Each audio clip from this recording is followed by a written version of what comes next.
Энэ бол яг цэвэр адуучин буюу хон малчин хүний малгай байхгүй.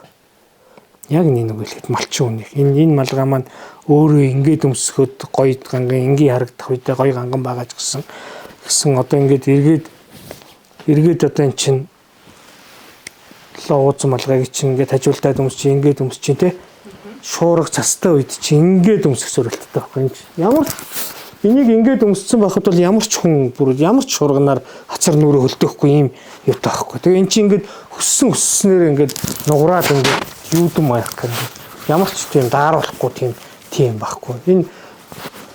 Энэ ийм гоё ингээд агуулгатай. Тэгээд эн чинь хүндээ тэр байхгүй. Яг ямар үед ямар юм хэрэгжилж байгаа вэ гэдэг нь яг тэр тухайн хэрэглэгдэж байгаа газараа хэрэглэгдэж байгаа юмдаа л илүү тэ одоо өөрийнхөө үр шимийг өгж идэг гэдэг шиг. Анх би энэ Монгол малгайны одоо ингээд ширээс гэдэг урлагт өөрөөс талээсээ ингээд дурлж эхэлсэн. Оёод ингээд урлаад жоохон судлаад эхлэхэд Монгол малгай ширээс гэдэг юм. Тэгээд Монгол малгай ахын өөрөө нөгөө хэрэглэгдэх явцдаа ямар өргөн хэрэглээний одоо тэг ахын одоо хүүтэн нойтон цастаа шуурхтаад ямар ингээд зөв зөгцсөн гоё юм хувцас идэл хэрэглэвэ гэдэгт ингээд шимтэж дурлж эхэлсэн л дээ. Тэгээд ямар ч улс үндэстний одоо малгайн дээр Монгол малгайных шиг ширээс болон галт мөнгөн шүрэн сувдан те идэл халц тоног нь тэгээд тийм гайхамшигтай тийм дээрээс нь зүгээр жирдийн жирийн ойдлон ингэж хатан маш ингээд гоё үзэсгэлэнтэй ингээд одоо эднес чи ингээд нөгөө давхарлаад ямар ч цавуу цардуулгүй ширчж байгаа болохоор он цагийг илээх явцтай хүртэл ингэж юм материалын чанарыг сайжруулж насжилтыг өндөрсгөж хийдэг их орн ер нь ууламжлалтай хүмүүсүүд монголчуудаас өөр байхгүй. Үндсэн миний одоо ширээсний гол одоо ингээд юунууд шүү дээ. Одоо үндсэн ширээс одоо энэ утгач ширээстэй малгай гэж юм л тань. Бэлэгдлүүд нь бол дандаа ингээд төгсшгүй мөнх амьдралыг бэлэгдсэн үргэлжилсэн те насан гурт байгаасаа гэсэн те гэр бүлийн одоо ингээд жишээ нь энэ дээр одоо ингээд хан ширээснэхээс орж ирж байна. Гэр бүлийн одоо Монгол гэрийн ханыг ерөнхийдөө бол бэлэгдсэн. Тэгтээ гэр бүлийн одоо хан хэрэмшиг бат бөх те харьцаатай эр хүн тулахтай баргийн юмд нугарахгүй сэтгэлтэй байгаарэ гэсэн тиймэрхүү ширээсийг бодож ингэж бүх юм бэлэгдэж ингэж хийж байгаа л да. Тэгээ хамгийн гол нь Монгол малгайд би оруулж ирсэн гол юу гэвэл халах сетэн малгай энэ ч юм чихэс төрөт байдаг. Энийг би бол энийг ингээд юм ширээстэй өрөөтэй болгож ирсэн. Бүтэн ширээстэй болгож. Одоо Монгол малгайд нэг мөсөн ширж байгаа л бол нэг мөсөн ингээд оройн хүртэл ширээстэйгээ тий хэлбэр. Энэ тэгээ нэг харагдах байдал ч гэсэн гоёлдоод гэрэл сүудэр авалт тэгээд ингээд ер нь л нэг энийг хийж анх урлахад бол ер нь нэг бурханаас өгөгдөл гэдэг шиг л ёстой зүүдэлж эсвэр нь гаргасан юм багхгүй юм ч юм бол. Энэ одоо 18 онд энэ эсвэрийг гаргасан 2018 ковидос өмнө гэсэн үг гэдэг. Тэгээд ковидын үеэр нэг зогсонгүй байж байгаа. Тэгээд тэрний дараагаар үргэлжлүүлээд хийсээр байгаа л. Тэгэл хамгийн анх эн чинь энийг хийчихэд их гоё бас бэлгшээлтэй. Одоо манай ардын дууч Алтан жаргал шүү дээ. Маш гоё мундаг дуран бүтээлч. Тэгээд Дөмөнгөр аялгаугийн тоглолтод анх нөгөө тоглолтоо хийж яхад Алтан жаргал төр уулзалтад за ийм дискур ингээ шинээр ингээ гарсан. Одоо Дөмөнгөр аялгау тоглолтын юм тэр ч өмсөх ёо. Тэгээд бид хоёр уулзалтад Алтан жаргал маань захиалгаагаа тэгээд бид хоёр хэмжээг нь аваад одоо тэр энэ малгайг бол Алтан жаргалыг бол ер нь энэ малгайг өгөр төсөөлөхөд бэрх штэ. Ер нь ямар ч юм дээр тий. Энэ эсхийн малгай болон энэ малгай анх Алтан жаргалтай хийж гжилээ. Алтан жаргал маань тэрнээс хойш мөн ч олон сайхан уран бүтээлд амжилттайгаар яваад мундаг уран бүтээлч юм. Энэ манжийн дараллын өмнөх үеэс л монголчуудын өмсөж исэн малгай. Энэ нэг манж занж ухсанаас хойш сүлд хийгдсэн гэдэг бол яадаг юм бэл. Ерөнхийдөө бол нэлээд дээр үе яг ингээд ард хэрэглээний дээрэс нь энэ маань өөрөө ингээд нэг бүтэн ширээстэй байдаг нь ингээд мал ахуудаа явахтаа ингээд чихнэхээ ингээд буулга дараад өмсдөг ийм малгай байхгүй бүр айгүй сайн тийм.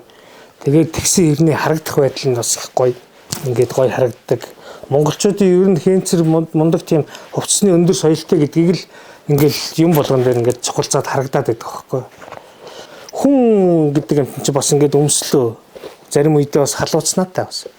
Тэгэхэд л ингээд хүзүү адуу мал ингээд яалаа гэж бодоход ингээд за нэг төр талч. Ингээд өмслөө те. Одоо эн чинь ингээд өмсчихөж байгаа. Ингээд энгийн үедээ бол ингээд халах сэтэн малгайг бол ингээд ард дагзан дээр ингээд үед өмсчдөг гэжээ. Энэ мань ямар ч тийм тэр болохгүй малгай бас өөр унахгүй ийм учиртай. Тэгээд тэгэнгүүтээ мор малн дээр одоо ингээд давхиа те. Энийг ингээд эндээ ингээд болчихдаг. Одоо ингээд хуучин цагт байдаг гэсэн шүү дээ. Ингээд дадуучин ингээд яхад чинь эндээ ингээд унжаад ингээд явж идэг. Ийм зориулттай бүч гэдэг юм бол. Залаа маань бол яг хинцэр ганганаас гадна энэ чинь утга агуулга нь янз янз байдیں۔ Ширээстэй, ширээсгүй тэгэл улаан бүчтэй, улаан залаа гэдэг чинь ер нь л тэгээд Монгол эр хүнд бол маш их сүрийг үндсэн хувцсан дээр бол маш их сүрийг яадаг. Одоо ерөнхийдөө одоо Монгол эр хүний одоо хямар лундаа тий хар шилэн үзүүндээ байдаг гэж ярьдаг. Тэрийг хамгаалсан гэдэг. Улаан залаа, шовх үзүүртэй, жадны үзүүр шиг тийм үү. Тэгээ намирсан хямарлаг залбоолог байлг. Тийм учиртай юм. 408 зохистой ингээд нэг зангидсан бодолт үзүүрээр тий монголчууд ив нэгдэлтэй байхыг бэлэгдсэн сампин. Тэгээ бүгд ингээд нар зүү иргэн. Хизээч нар буруу иргсэн сампин гэж байхгүй. Нар буруу иргэх юм буруу иргүүлсэн сампин юм эсвэл ингээд сохор сампин гэж байдаг. Тэрийг бол монголчууд хизээч хэрэглэдэг. Манжууд бол сохор сампин юу хийдэг. Энэний нэршил нь болохоор халах сэтэн гэдэг байхгүй. Хинцэр ганган сэтэн шорон сэтэн ч гэж нэг хэсэг нэрлэгддэг байсан юм байна. Шорон гэдэг нь зүгээр шох үзүүрийг нь л шорон гэж нэрлэдэг. Тийм шох үзүүртэй гоё сэтэн малгай. Хинцэр ганган малгай гэж тэр одоо хэлшил нэршил тийм байсан юм шиг байна. Тэгээд сүүлийн үед болохоор хүмүүсүүд ард малгай л гэдэг. Энэ нэг нэршилний буруу тайлбар байхгүй. Тойрсон хүрээтэй халах одоо ингээд дугуй оройтой ингээд тойрсон үстэй малгай дээ шүү дээ. Тэрийг жишээ нь ноён малгайч гэж яах шиг. Тэр бол тэр ноён малгай биш л те. Халах хэр хүний өвлийн малгай, зуны малгай л гэж явж яснаас биш те. Халах сэтэн одоо ихтер малгай нэ шүү дээ. Энийг нь ихнэр малгай. Энэ маань одоо бол яг хөө сэтэн малгайны зүгээр энгийн хэлбэр залуучууд нь бол яг заавал тийм наамал үстэйг ингэж өмсдөггүй. Одоо цагт бол уртын дуучдууд юм уу одоо ер нь энгийн хүмүүс үч гэсэн их хүмүүсдэг болоод байгаа шүү дээ. Тэгээ энэ малгай маань юм байна. Үндсэн сэтэн малгай ч яг ийм чихмэл өрөөтэй байсан байхгүй. Чихмэл өрөөтэй. Тэгээд энэ ширээс үлстэй агуу. Янз янзаараа бүр. Дандаа тэгтээ тэр тусмаа бүр одоо бол бас ингээд машинаар ширж байгаа гэхэд тэр үед бол шүү дээ тий.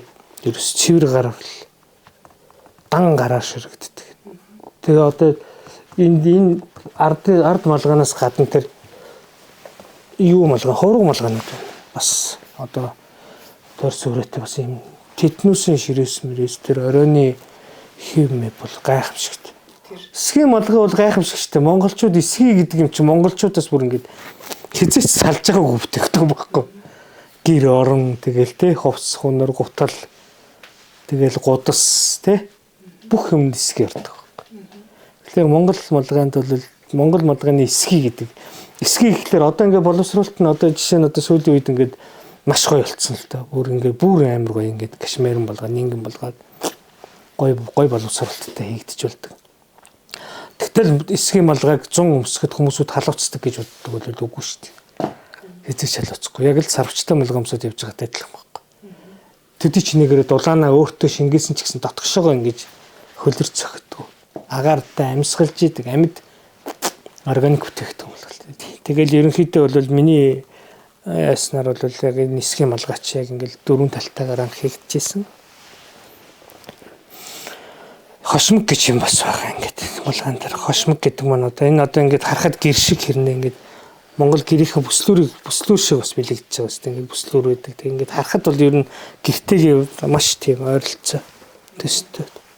Хамгийн гол нь энэ эднүс маань өөрөө нарийн ойдолтой болохоор ямар ч тийм хичнээн мянга яарад би тийм олныг гаргаж чадахгүй шүү дээ. Энд чинь айгүй олон ойдол ширээстэй тэгээд энэ чи өнгө юуг нь тааруулна. Тэгээ дараа нь тий одоо энэ хоёрыг холбоход хүртэл энэ хоёр орой хан хоёрын хэмжээсийг хүртэл тааруулна маяг гэж зөндөл ажил үүсдэг. Тэгэл өнгөний дагнаасууд ямар байх вэ? Яаж солонгоруулж гоё оруулах уу, зөвцүүлэх үү гэх. Тэгэл ялгаруулах уу тэр итгэл ямар хэмжээтэй утсаар байх уу гэдэг маань хүртэл юм да. Тус зүгээр л нэг ойдлын утас барьж байгаа шууд ширээд идэг тийм биш шүү. Энд чинь гоё харагдуулахын тулд одоо ингээд харахад зарим нь харалтаа бүдүү утас байгаа шүү дээ. Нарийн бүдүү утсууд тэгээд яавал айл ойдл дээр нь илүү гоё энэ утас нь гоё тодорч товоож харагдах уу тий. Ямар үед нь гоё шигтгэж ингэж хатгаж цаашаа шигдүүлж харагдуулах уу. Эднээс ч маш олон тийм одоо нүдний уур ухааны уур гарын уур гэдэг чинь ингээл бүгд шимтжиж нэг яаж иж тийм малгай бүтэж гарч ирж байгаа юм. За яг хөтэ асууж болно. Тийм энгийн ширээстэй гэдэг нь 480-аар гарч байгаа. Энэ хотгоч ширээстэй малгаанууд нь болохоор 680 гээл. Хотгоч ширээс гэдэг нь одоо энэ ерөнхийдөө энэ ширээснүүд чинь бүгд л тийм л дээ. Нарийн ширээс миллиметрийн ойдолтой гэсэн үг тийм. Тийм. Тэгээ юунууд нь бол энгийнүүд нь болохоор яг ойдлын машины алхмаар зүгээр ингээд энгийн ингээд ширж өгдөг тийм л гад.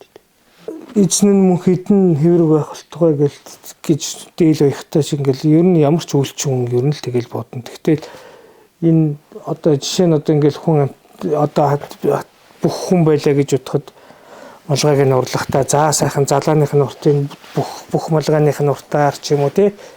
Одоо ингээд одоо өөрт нь уйлдуулаад тэгэл ер нь л дандаа сайн сайхныг уртнаас л удаан жаргаарай гэл тэгэл бат бүх амьдралтай дээр нь малгай нь үе дэмжсэн те бас нэг аав юм малгай гэдэг нэг насаар нэг хүн өмсөд хаях биш дараа нь аав юм ийм малгай байсан ийм хүн урлаач байсан ийм хүний малгай ингэнлээ гэдэг байдлаар те ер нь бол нас ахаад ирэхлээр сургалт одоо үржингийн ядам соронгой нэг Монгол овцсны тохимол гэдэг нэг ном байдаг ч тийм үндэсний яснуудын тийм шиг зөвхөн дан малгайны чиглэлээр одоо үндэсний эсгүүр юутай гарын авлагатай би юм тохимол ном бүтээхийг боддог.